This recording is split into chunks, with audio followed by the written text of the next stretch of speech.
Okay, so it's time for us to get back into our coverage over the X-Men. Now, we are officially done covering Fatal Attractions, and that went on for a good while there, but it's now time for us to work our way up to the next crossover. Now, with that being said, we're going to pick up with X-Force issue number 27 and 28. Now, this is a two-part story arc that's really picking up from X-Force issue number 26, where we were introduced to a new character known as Rainfire. Now, when it comes to Rainfire, in our last video for X-Force back in issue number 26, we saw him being able to break out different members of the Mutant Liberation Front.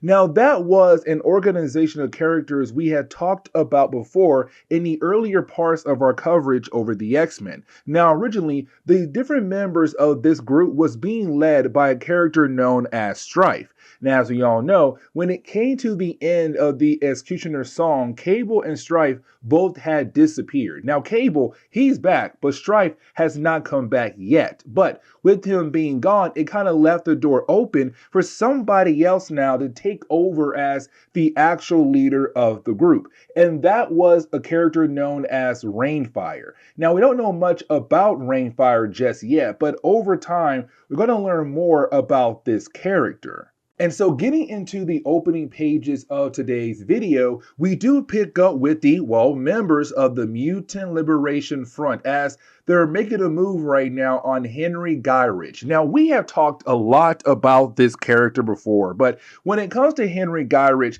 he's part of the government, but also part of Project Wide Awake. Now, when it comes to Project Wide Awake, the main purpose of that whole entire project is to make different kind of things that could possibly be used down the road to help fight against the mutant race if the relation between humans and mutants truly gets bad. But on top of that, their goal is to keep tabs on the mutant race, on every single faction out there that could possibly attack the human race. And so for Henry Gyrich, he's kind of like the person in charge of that project. Now, when it comes to the MLF group, their main goal right now is to break into his base and get their hands on him, take him as a prisoner. But for Henry, he always has some kind of plan up his sleeve. And so we kind of find out that for Henry Gyrich, he had created a new thing called biosentries. Now, biosentries are people who were given cybernetic body parts as a way to fight against different kinds of targets.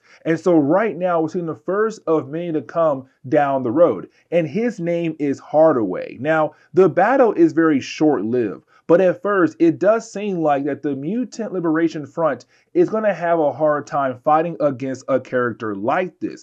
But then we kind of find out they have two new team members on their team.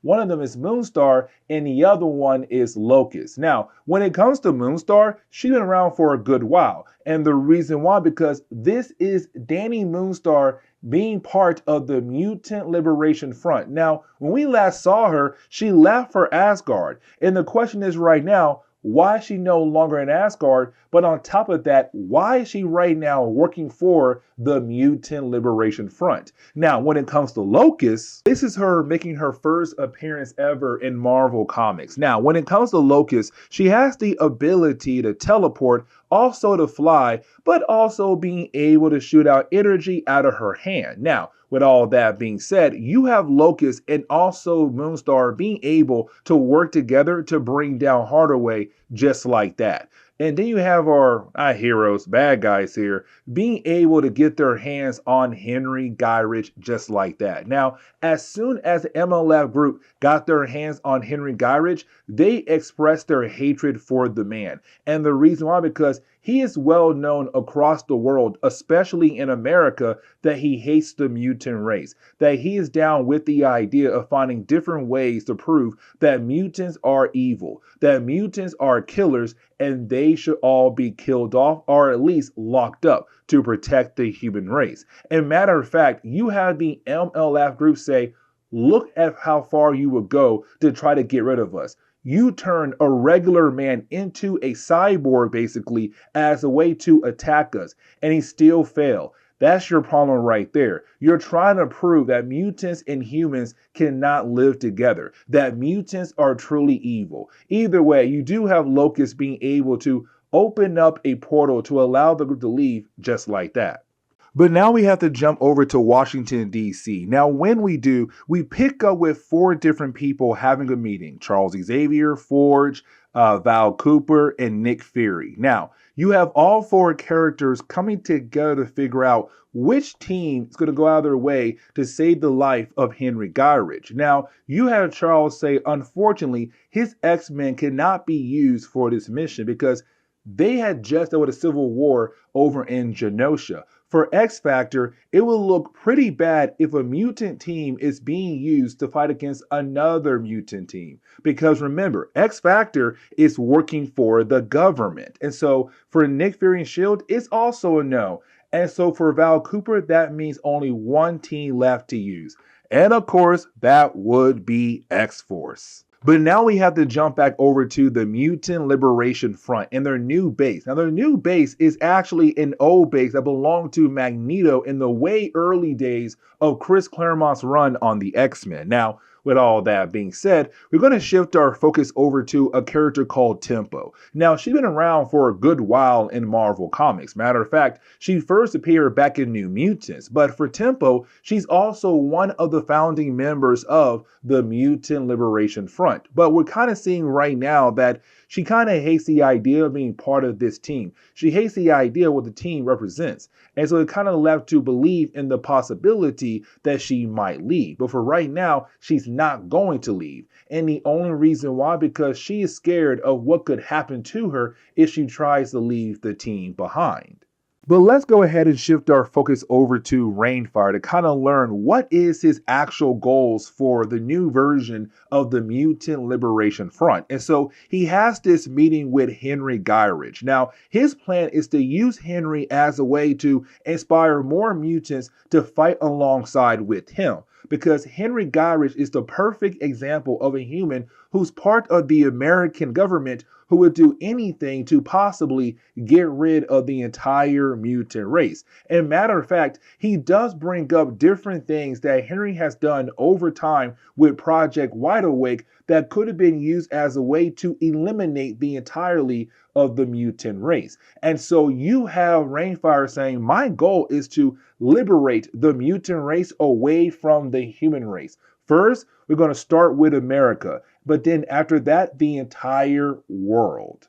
But later on that night, we do pick up with X-Force on the outside of the base of the Mutant Liberation Front. Now, they're in three different teams. The first team is Cable and also Feral. Team 2, Siren, Shatterstar, and Warpath. Team 3, Boom Boom, Sunspot, Richter, and Cannonball. Now, when it comes to Cable and Feral, their main goal is to get Henry and get the heck out of there, while the other two teams will fight against the different members of the Mutant Liberation Front. And so, the plan is a go. And so you have our heroes begin to go through their plans. Now, at first, everything is working out for them until you have Cannonball just go down in a matter of seconds. Somebody was able to hit his mind pretty hard. And so you have our heroes quickly find out that it is Dani Moonstar, who's now part of, well, the Mutant Liberation Front. Now, when it comes to Dani, she does have a new kind of power where she's now able to shoot these psionic arrows at her targets. And once they do hit their targets, well, they give that person nightmares of their worst fears. And so right now, Sam is just going through a nightmare at the moment, but he is down. Before our heroes are kind of confused on why in the world is Moonstar now on the side of evil? Why in the world is she helping out the Mutant Liberation Front? Now for Team 2, which is Siren, Warpath, and also Shatterstar, you do have our three characters fighting against other members of the Mutant Liberation Front. Now the battle does go on for a good amount of few pages, but by the end of this section, we do see that for Shatterstar, he does have the ability to kill off Reaper this time, a member of the MLF group. But then he has to stop because one of his own is now a hostage, and that would be Siren. And you have Wild Child say, if you don't let go of my team member, I'm going to kill off Siren here in a matter of seconds.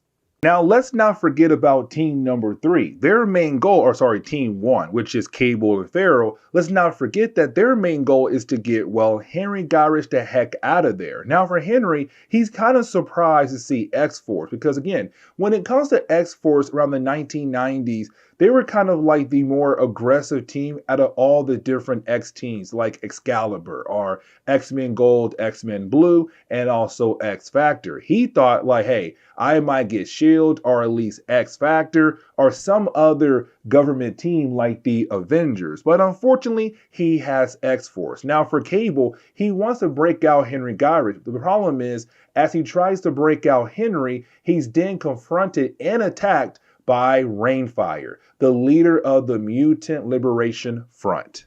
And so as we dive into X-Force issue number 28, we do pick up with Cable fighting against Rainfire. Now, while you have those two characters fighting against one another, I kind of want to shift our focus over to Pharaoh. And here's the reason why. Because Pharaoh was always the wild card on X-Force. And let me explain. You see, for the rest of the team, they knew from right from wrong. They had their heads on their shoulders. But for Pharaoh, it kind of seemed like they always had to keep a leash on her because if they did not, she would go basically crazy or try to be an evil character. And so right now you have Henry saying like, you know what? Even though you're trying to save my life while Cable is fighting against Rainfire, I'm going to use my words to play with your mind, to kind of bring out the true side of you. And the reason why, because this is Henry Gyrich trying to prove a point that basically mutants are killers. Mutants are evil. But also with Henry, we're going to learn a tad bit more about the origin of Pharaoh. Because honestly, by this point in our coverage over the X-Men or X-Force, we have not learned much about her. The only thing we know about her so far is that she has a sister that first appeared in the early days of X-Force comics.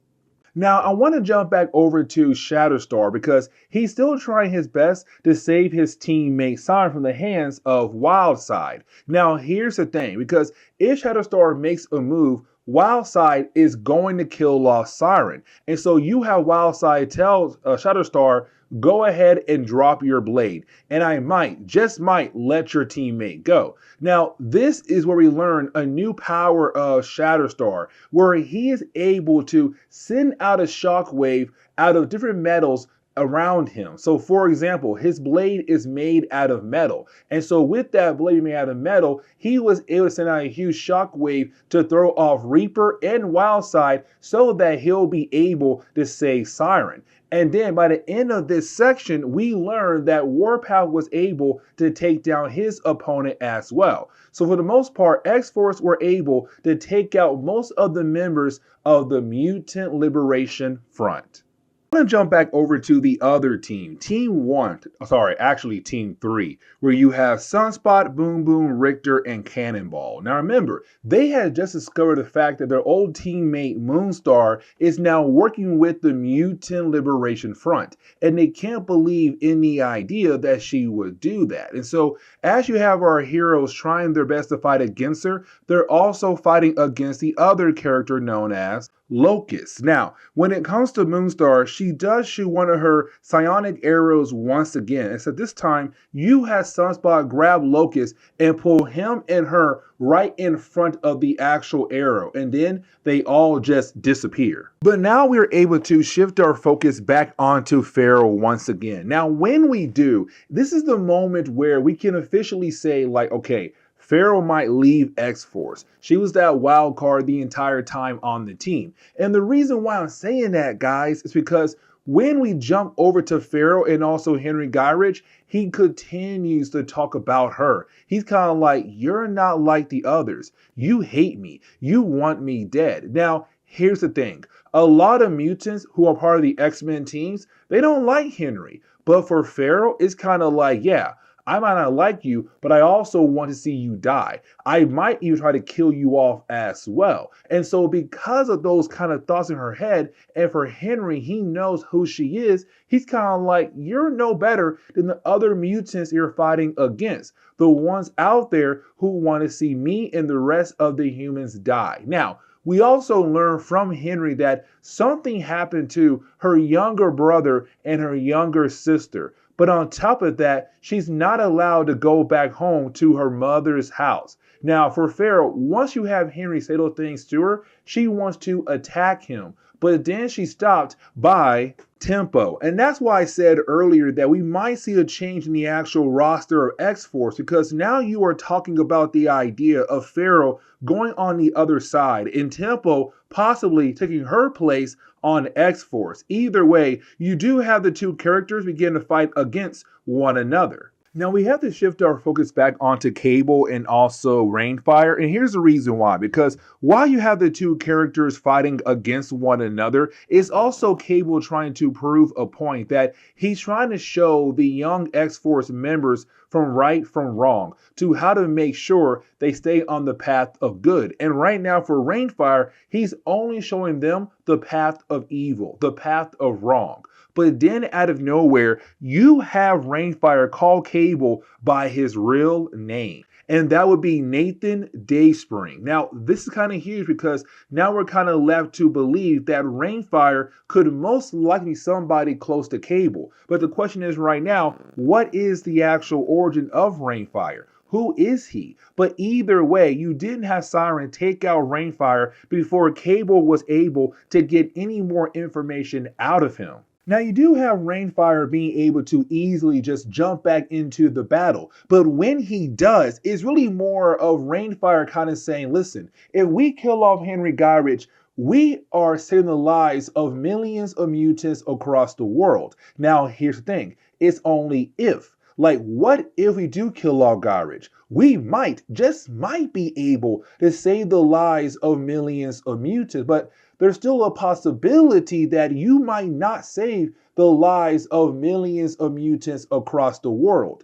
But either way, you have Rainfire get in the head of Pharaoh and tell her, like, listen, I know that you want blood, that you want to kill him all because how bad truly he is towards the mutant race. And just like that, she's down with the idea of killing off Henry Gyrich. Now, Cable is able to stop her, but it really shows that, yeah, she's going to be off X-Force and most likely going to join the other side. And so as we get into the ending of today's video, we do pick up with Locust and Moonstar trying to take out another member of X-Force, and that would be Siren. Now here comes the big catch, because luckily for Siren, you have Sunspot being able to get right in front of the blast. But here comes the big problem though, because earlier, we saw that when it came to Sunspot and Locust powers, their powers do not combine very well. It does announce some kind of huge feedback. And so once again, we're seeing another feedback, where out of nowhere, you have everyone up in the sky teleport away just like that. So for example, the entire team of the Mutant Liberation Front is gone, except for Tempo. She was too far away from the blast radius, so she'll now be with X-Force. But Sunspot, he was in that radius, and so he is gone just like that. Pharaoh, also gone just like that. And so now for Cable, he's wondering, oh my God, where is Sunspot and where is Pharaoh? I have now lost two members of my team. And that right there is not okay. But this is where we're going to end today's comic book video. So please leave me a like down below and subscribe. But guys, see y'all next time. Later.